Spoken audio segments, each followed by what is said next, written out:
Lucas, capítulo 13, do versículo 22 ao versículo 30, diz assim a palavra de Deus.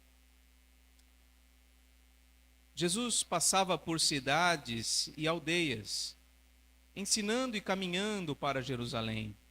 E alguém lhe perguntou: Senhor, são poucos os que são salvos? Jesus respondeu: Esforcem-se por entrar pela porta estreita, pois eu afirmo a vocês que muitos procurarão entrar, mas não conseguirão. Quando o dono da casa se tiver levantado e fechado a porta, e vocês do lado de fora começarem a bater, dizendo: Senhor, abra a porta para nós, ele responderá: Não sei de onde vocês são. Então vocês dirão: Comíamos e bebíamos com o Senhor. Além disso, o Senhor ensinava em nossas ruas. Mas ele dirá a vocês: Não sei de onde vocês são.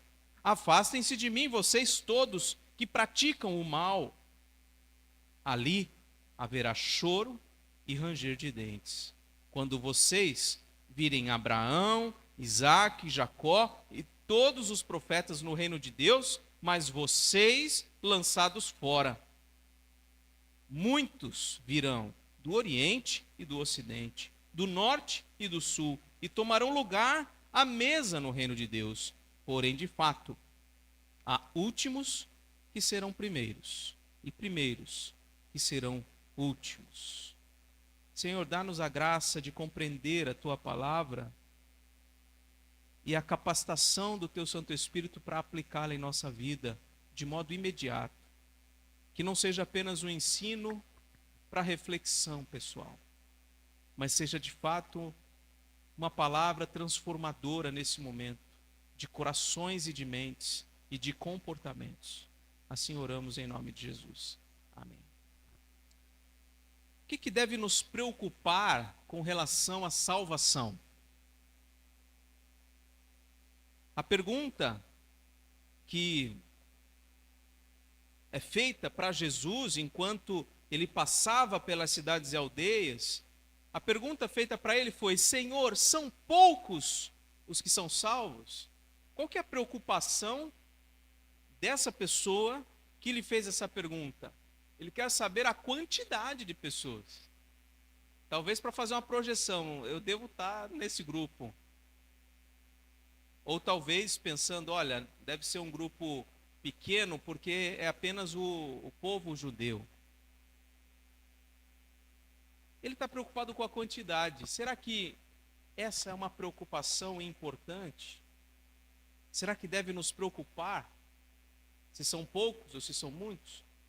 Jesus nos ensina aqui, ao responder a essa pergunta, que nós não devemos nos preocupar quanto à quantidade de salvos, mas sim se nós, pessoalmente, já entramos pela porta estreita.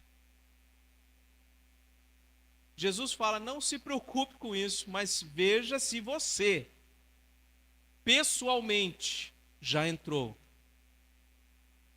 já está passando pela porta estreita. E ele nos leva a refletir aqui, através dessa resposta, sobre quem são os salvos. Quem são os salvos? E aqui eu elenco 3 coisas que a resposta de Jesus nos ensina. Em primeiro lugar, os salvos entram pela porta estreita com esforço. Você quer saber se você é salvo? Verifique. Se você entra pela porta estreita que exige esforço. Aqui na resposta de Jesus, começa com esse verbo: esforcem-se. O verbo grego, e você já vai entender só pelo som da palavra o que significa. O verbo grego é agonizomai. Agonizomai. Te lembra o quê?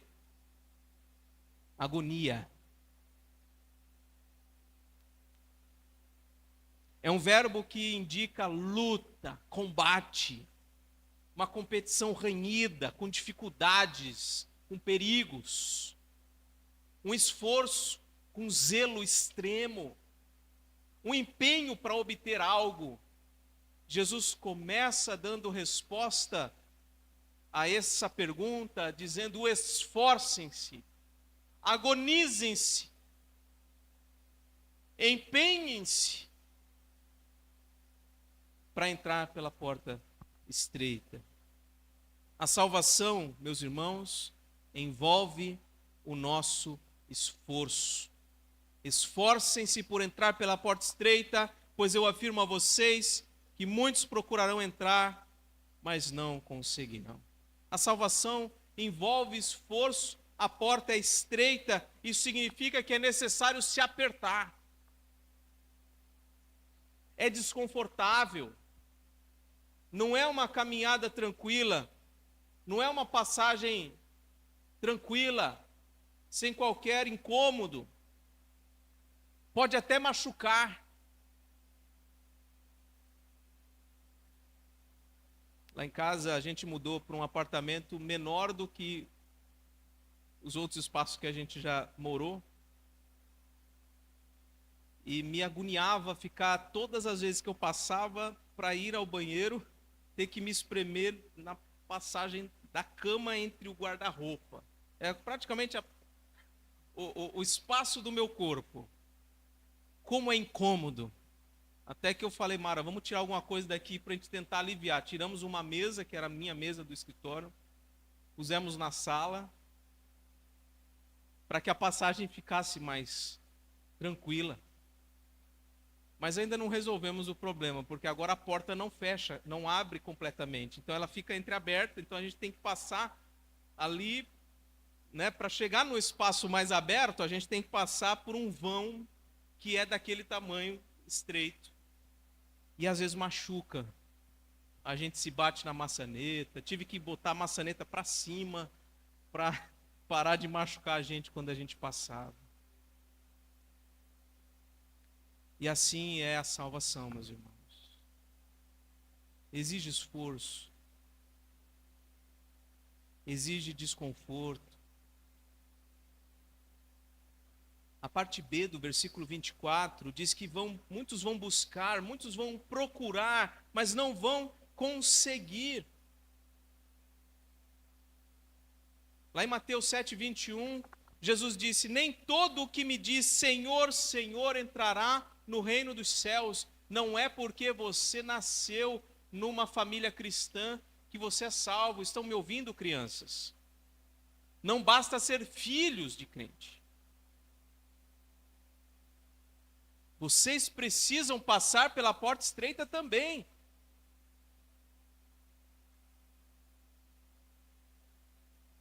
Não basta ser membro de uma igreja. É preciso passar pela porta estreita. Os salvos entram pela porta estreita com esforço. E a questão não é se são muitos ou se são poucos que passam por ela. A questão é se você passa por essa porta. Segunda coisa que a gente vê aqui nesse texto é que os salvos abandonam a prática de iniquidades. Veja o versículo 25 em diante. Quando o dono da casa se tiver levantado, fechado a porta, e vocês do lado de fora começarem a bater, dizendo: Senhor, abra a porta para nós, ele responderá: não sei de onde vocês são. Então vocês dirão: comíamos, bebíamos com o Senhor, além disso o Senhor ensinava em nossas ruas. Mas ele vai dizer para vocês: não sei de onde vocês são, afastem-se de mim, vocês todos que praticam o mal. Os salvos terão de deixar de praticar o mal, abandonar o pecado. Aqueles que mantiverem uma vida de pecado ficarão, como diz aqui, do lado de fora. E o que essa passagem está nos dizendo é que esse esforço por entrar na porta não pode ser adiado. Deixa para depois, num outro momento em que eu estiver menos preocupado, com a mente mais fresca. Não. Em algum momento a porta será fechada, diz o versículo 25. Quando o dono da casa se tiver levantado e fechado a porta, e vocês do lado de fora começarem a bater. Em algum momento essa porta será fechada. O esforço por entrar por essa porta não pode ser adiado. Porque o esforço posterior, depois que a porta fechar, vai ser inútil. Olha o que diz aqui ainda no versículo 25. Vocês do lado de fora começarem a bater. Ou seja, um esforço no momento errado. O esforço tem que ser agora. O esforço depois será inútil. O esforço tem que ser agora, enquanto a porta está aberta, porque depois que ela fechar, não existe mais qualquer possibilidade.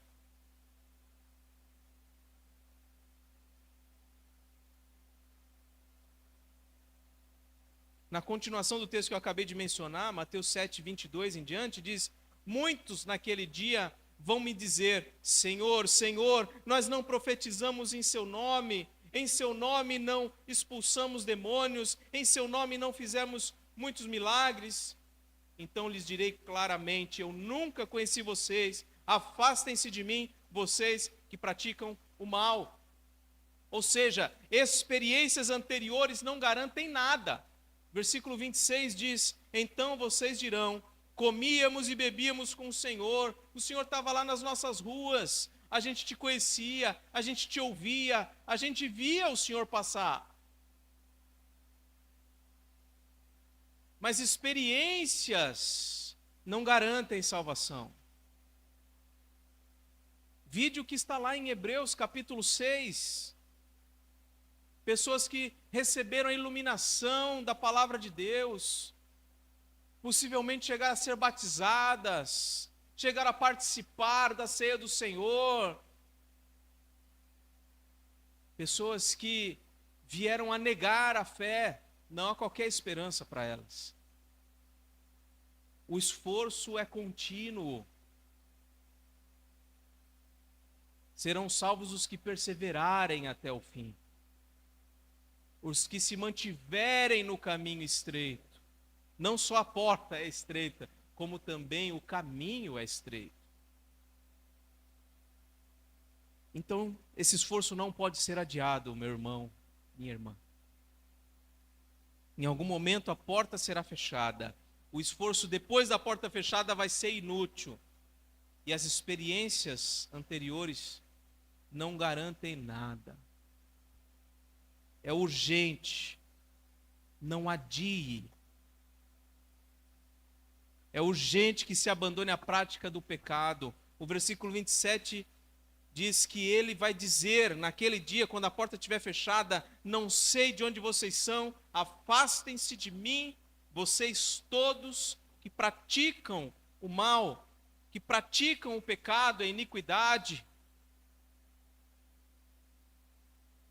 O texto de Lucas 6,46 diz: por que vocês me chamam Senhor, Senhor, e não fazem o que eu mando? O que adianta você professar o senhorio de Jesus se você não se submete às suas ordens e aos seus mandamentos? Tiago 1:21, portanto, deixando toda impureza e acúmulo de maldade, acolham com mansidão a palavra implantada em vocês, a qual é poderosa para salvá-los. Vocês estão recebendo a palavra, vocês têm que acolhê-la e têm que eliminar da sua vida a prática do mal. Deixem a impureza, deixem um acúmulo de maldade, é o que diz a Escritura. Jesus disse ainda em João 14:21, aquele que tem os meus mandamentos e os guarda, esse é o que me ama. É preciso obedecer, é preciso praticar, é preciso abandonar pecados.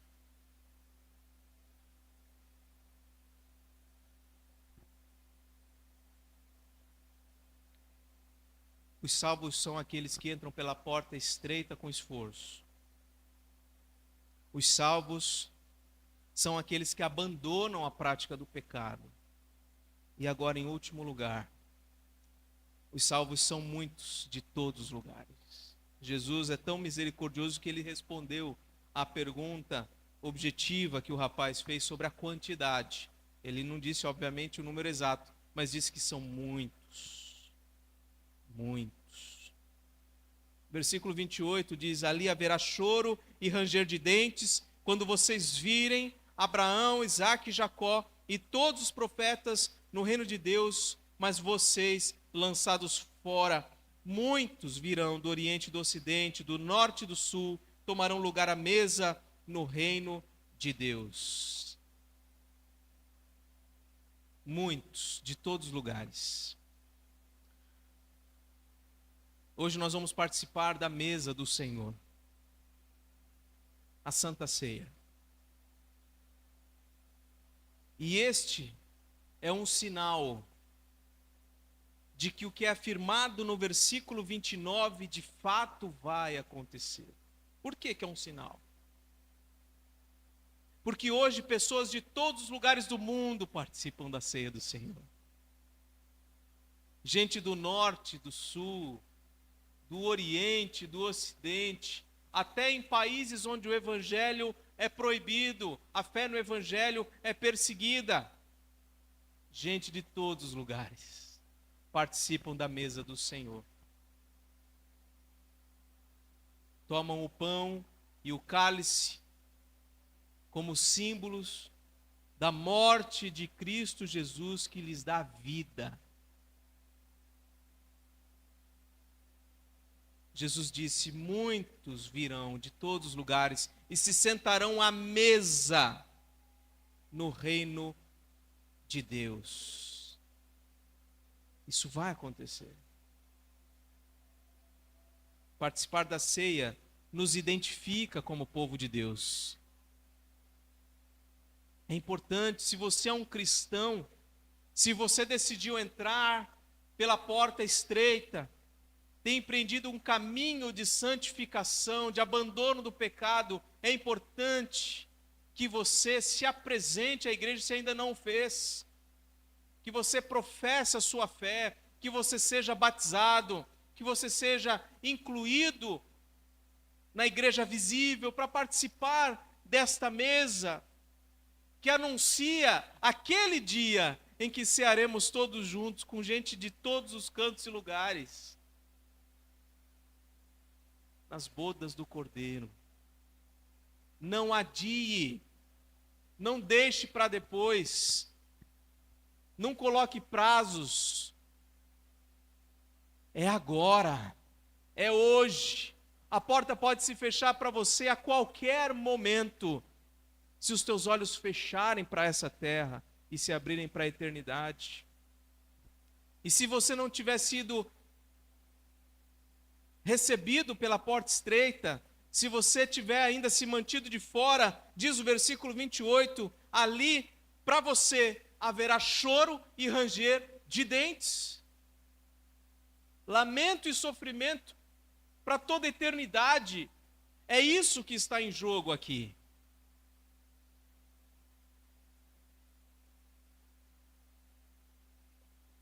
Versículo 30 diz que de fato há últimos que serão primeiros e primeiros que serão últimos.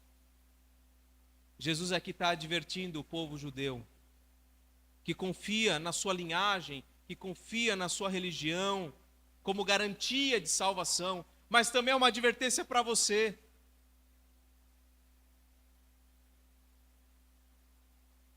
Ele anuncia que muitos gentios, considerados últimos, entrarão no reino, serão considerados primeiros.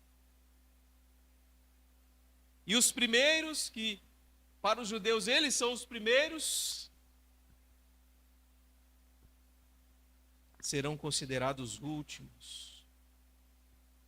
Esse último versículo nos ensina que a salvação não depende de méritos humanos ou posições privilegiadas. As crianças que, como eu, nascem ou nasceram em lares cristãos, poderão pensar que já são salvas simplesmente porque fazem parte de uma família de Deus, ou porque receberam um batismo na sua infância. O batismo na infância é algo bíblico, como nós estudamos na última quarta-feira. Quem não veio, perdeu. Tem muita gente que tem dúvida a esse respeito e quando falta nos estudos, acaba perdendo a explicação detalhada sobre este e tantos outros conceitos da palavra de Deus.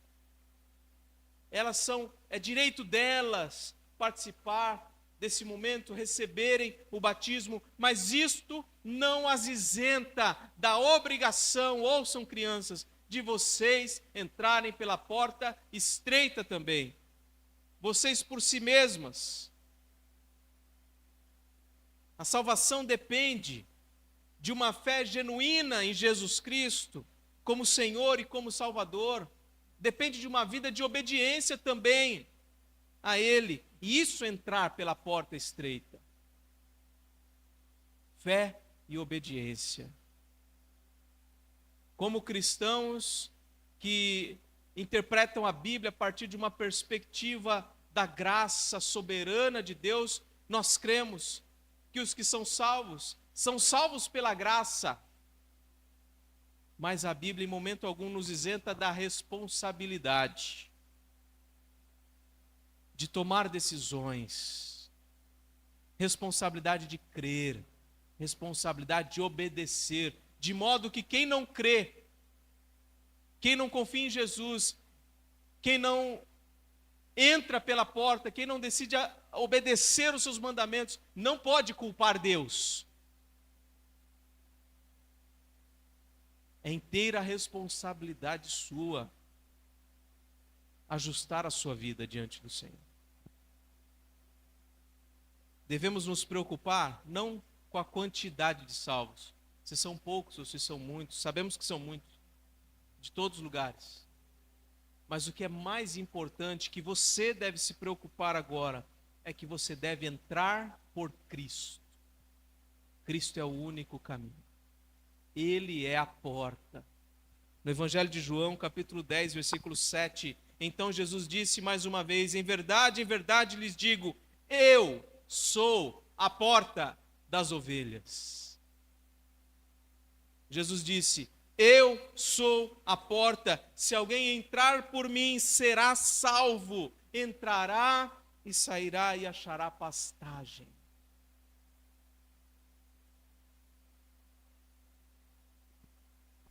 Você já entrou por essa porta?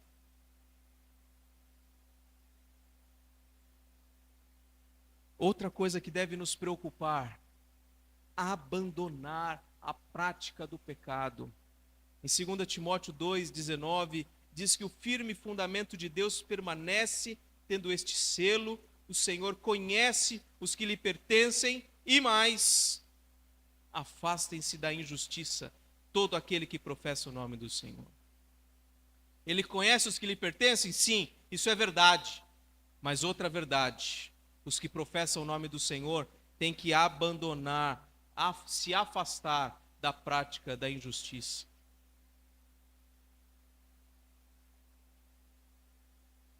Entrar por Cristo, abandonar a prática de pecado e, em último lugar,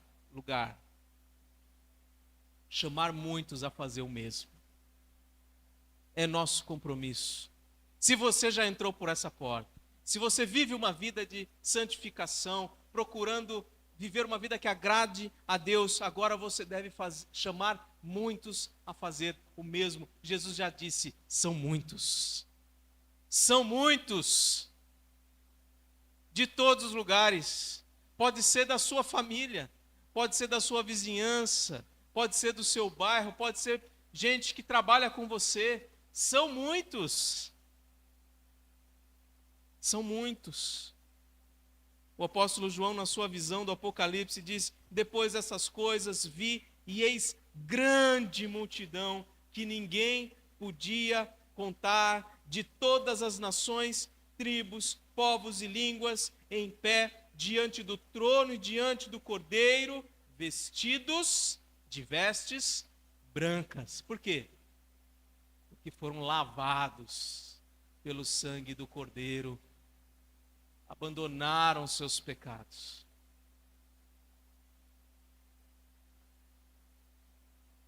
entremos pela porta estreita, abandonemos a prática do pecado e chamemos muitos a fazer o mesmo. Que Deus, o Senhor, nos capacite a isso, em nome de Jesus.